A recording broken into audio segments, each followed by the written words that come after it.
skjánum. Í dag annar sunnudagur eftir páska og þemað í textum dagsins góði hirðirinn. Og ég vona að við hefum notalega stund saman, að við skulum byrja á því að signa okkur og við segjum saman í nafni Guðs Föður, Sonar og Heilags Anda. Amen.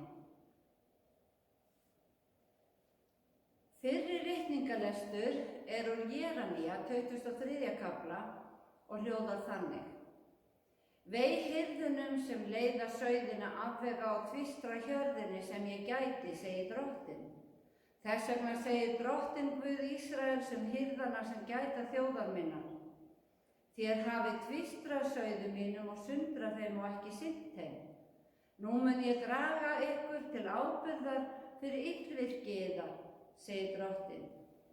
En ég mun sjálfur safna saman þeim sem eftir af sauðum mínum frá öllum þeim löndum sem ég tvistraði þeim til. Ég mun leiða þá aftur í haglendi þeirra og þeir verða frjósamir og þeim mun fjölga. Ég mun setja hirða yfir þá sem munu gæta þeirra. Þeir munu hvorki skelfast framar né óttast og einskis þeirra verður saknað, segir Drottinn. Sjá þeir dagar koma, segir Drottinn, að ég mun láta réttlátan kvist vaxa af ætt Davíðs. Hann mun ríkja sem konungur, breyta viturlega, iðka rétt og réttlæti í landinu.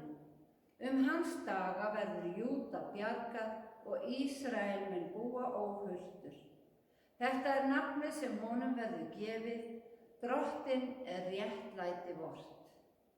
Þannig hljóðar hið heilaga orð. Síðari ritningalesturinn úr Hebreabréfinu og hljóðar þannig. Guð friðarins sem leiddi Drottinn vorn Jesú, hinn mikla hirði sauðana upp frá dauðum, með blóði eilífs sáttmála, styrki ykkur í öllu góðu, í hlýðni við vilja sinn. Láti hann allt það verða í okkur sem honum þóknanlegt fyrir Jesú Krist. Honum sé dýrð aldir alda. Amen. Og hlýðum á heilagt Guðspjall. Úr Jóhannesar Guðspjalli 10. kafla sem hljóðar svona. Sannlega, sannlega segi ykkur, sá sem kemur ekki inn dyrnar í sauðabyrgið, heldur fer yfir annar staðar, hann þjófur og ræningi. En sá sem kemur inn dyrnar hirðir sauðanna. Dyravörðurinn lýkur upp fyrir honum og sauðirnir heyra raust hans og hann kallar á sína sauði með nafni og leiðir þá út. Þegar hann hefur látið út sauði sína fer hann á undan þeim og þeir fylgja honum af því að þeir þekkja raust hans. En ókunnugum fylgja þeir ekki heldur flýja frá honum, því þeir þekkja ekki raust ókunnugra. Þessa líkingu sagði Jesús þeim, en menn skildu ekki hvað það þýddi sem hann var að tala við þá. Því sagði Jesús aftur, sannlega, sannlega segi ykkur, ég dyr sauðanna.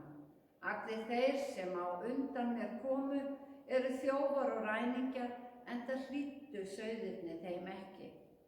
Ég dyrnar, sá sem kemur inn mig mun frelsast og mun ganga inn og út og finna haga. Þjófurinn kemur ekki nema til að stela, slátra og eyða. Ég komin til þess að þeir hafi líf í fullri gnægð. Þannig hljóðar hið heilaga Guðspjall.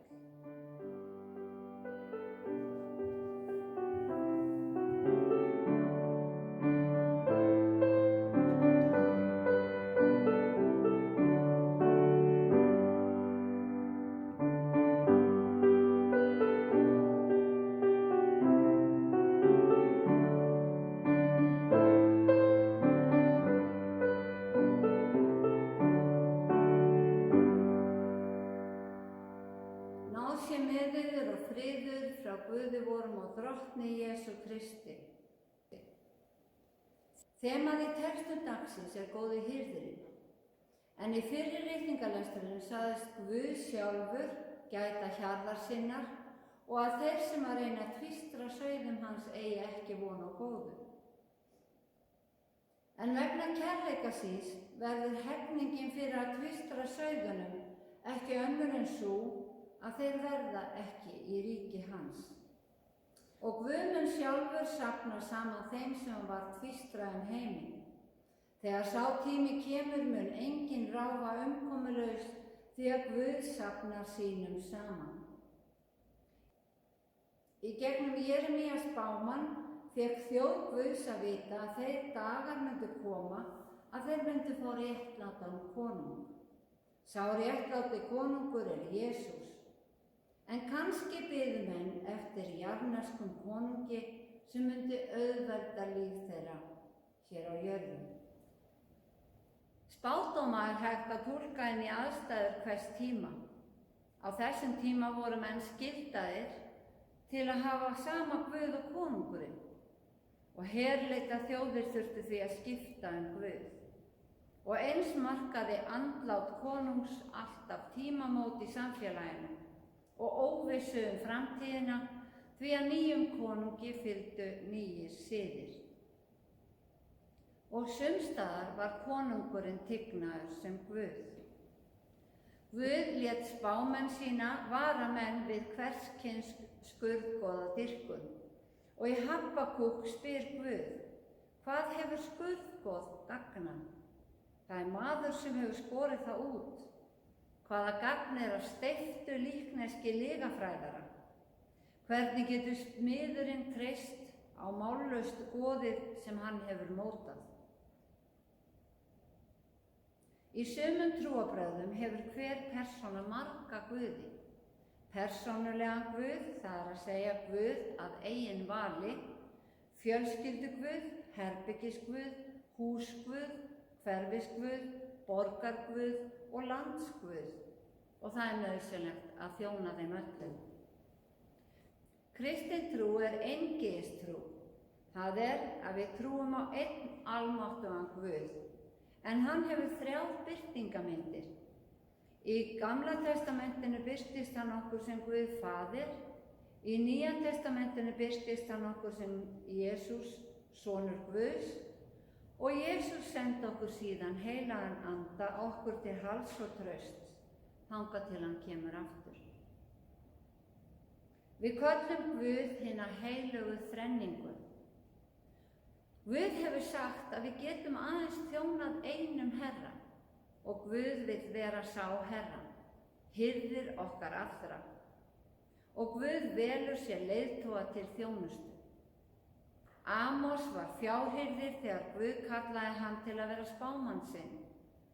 Davíð var fjárhirðir áður en hann varð konungur og Móse var fjárhirðir þegar hann fékk köllun til að leiða þjóð Guðs út úr Egyptalandi. Guð hefur vald til að kalla hina lægstu til hæstu metorða og öfugt.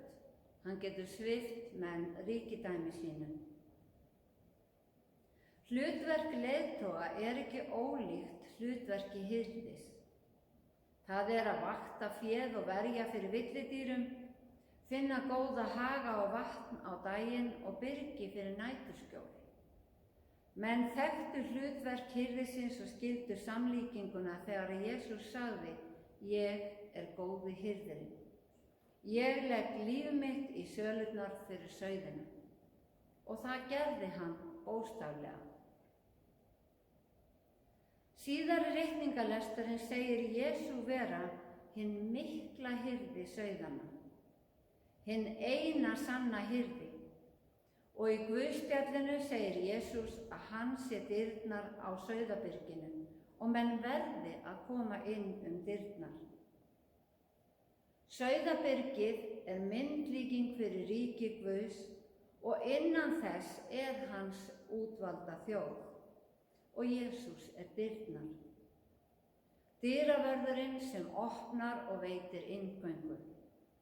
Að þekkja raust Drottins er að þekkja orð hans, boðskapinn til að geta fylgt honum, en ekki ókunnugum, því að Guð sagði að þeir leiða sauðina afvega og tvístra hjörðinni. En ríki Guðs ekki aðeins fyrir hina útvöldu þjóð, því að Jesús sagði, ég á líka aðra sauði, sem eru ekki úr þessu sauðabyrgi. Hér Jesús að tala okkur, fólk sem tekur trú á hann og utan hinnar útvöldu þjóðar. Þá ber mér einnig að leiða, segir hann. Þeir munu heyra raust mína og það verður ein hjörð, einn hirðir. Kristi fólk ekki í vafa hver sá hirðir Drottinn minn hirðir, mig mun ekkert bresta, segir í 23. Davíðssálmi. Í ríki Guðs mun engan skorta neitt. Allir fá sömu umhyggju frá hinum eina sanna hirði. Þá mun ekki skipta máli hvaðan við komum, við hvaða aðstæður við ólumst upp, við hvað við unnum eða hvað við afrekuðum á þessari jörð. Maðurinn vanur að meta allt eftir augunum, en í fyrri Samúelsbók segir Drottinn við Samúel, Guð lítur ekki á það sem að maðurinn lítur á. Maðurinn sér hið ytra, en Drottinn horfir á hjartað. Í spádómsbók Jesaja segir Guð, hlýðið á mig, þér sem þekkir réttlæti, þjóðin sem ber lögmál mitt í hjarta sínu. Það trúin í hjartanu sem flokkar okkur inn í hjörð Guðs og enn leitar Drottinn að hinu týnda því hann vill ekki að neitt glatist. Uppskeran mikil, sagði Jesús, en verkamennirnir fáir. Meðan Jesús gekk á jörðu fór hann allar borgir og þorp og kenndi fagnarerendir ríki sitt. Og hann sá mannfjöldan kenndi hann í brjósti hann, því menn voru hrjáðir og umkomulausir eins og sauðir engan hirði hafa. Og enn stendur þetta verkefni yfir, að boða fagnaðarerindið allt til endimarka jarðarinnar. Vers vikunnar hljóðar þannig. Jesús sagði, ég góði hirðirinn, mínir sauðir heyra raust mína og ég þekki þá og þeir fylgja mér. Ég gef þeim eilíft líf og þeir skulu aldrei að eilífu glatast. Og Páll postuli sagði, ef þú játar með munni þínu, Jesús Drottinn, og trúir í hjarta þínu að Guð hafi vakið hann upp frá dauðum, þá verður þú hólpinn. Með hjartanu trúað til réttlætis, með munninum játað til hjálpræðis. Eftir að hafa játað trúna Drottinn minn hirðir. Dýr sé Guði Föður, Syni og heilugum anda, svo sem var í upphafi, og verður aldir alda. Amen.